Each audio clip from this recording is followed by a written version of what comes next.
آداب دوستو، حضرت مولانا سید محمود مدنی حفظہ اللہ اور محترم اسد الدین اویسی حفظہ اللہ کا مشترکہ بیان۔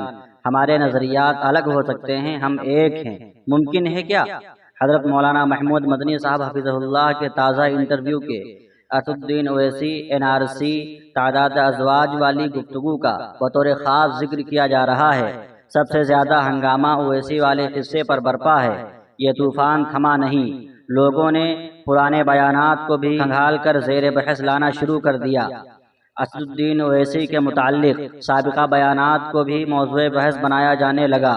جن باتوں پر مولانا سید محمود مدنی صاحب رجوع و معذرت کر چکے ہیں ان پر بھی شور و غوغا ہے۔ جمعیت کی تقسیم کا قصوروار بھی مولانا کو بتلایا گیا۔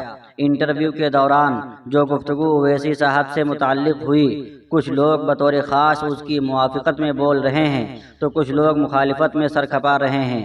دونوں بڑی شخصیات ہیں، اپنے اپنے میدان میں دونوں کے بڑے کارنامے ہیں، دونوں کی اپنی اپنی ذاتی و قومی سلطنت و امپائر ہیں، دونوں کا تعلق بڑے گھرانوں سے ہے، دونوں کے لاکھوں دیوانے ہیں۔ ملک میں بظاہر دونوں حضرات محفوظ و مامون ہیں۔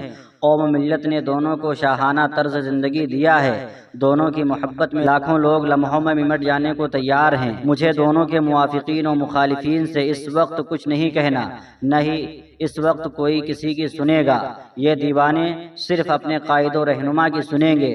سننا ہی ہوتا تو حضرت مفتی ابوالقاسم صاحب دامت برکاتہم محتمم دارالعلوم دیوبند کے بیانات کے بعد سوشل میڈیا پر سرگرم رہنے والے احباب اقدام و دفاع کا دروازہ بند کر دیتے۔ میں تو محترم اسد الدین اویسی صاحب سے درخواست کرنا چاہتا ہوں کہ اپنے محبین کو مثبت و مناسب پیغام دے دیں، اور مولانا سید محمود مدنی صاحب حفظہ اللہ سے بھی درخواست ہے کہ وہ خود منظر عام پر تشریف لائیں، انٹرویو کی وضاحت فرما دیں اور اپنے متبعین کو نصیحت فرمائیں۔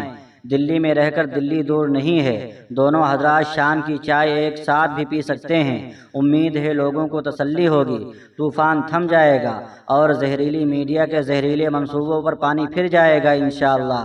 دونوں حضرات اگر مشترکہ بیان جاری کر دیں کہ ہمارے نظریات الگ ہو سکتے ہیں، ہم ایک ہیں، تو نوراً علی نور۔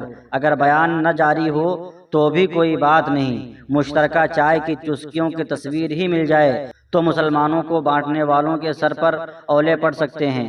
بعد میں سنجیدہ مذاکرات و مباحثات کی گنجائش رہے گی۔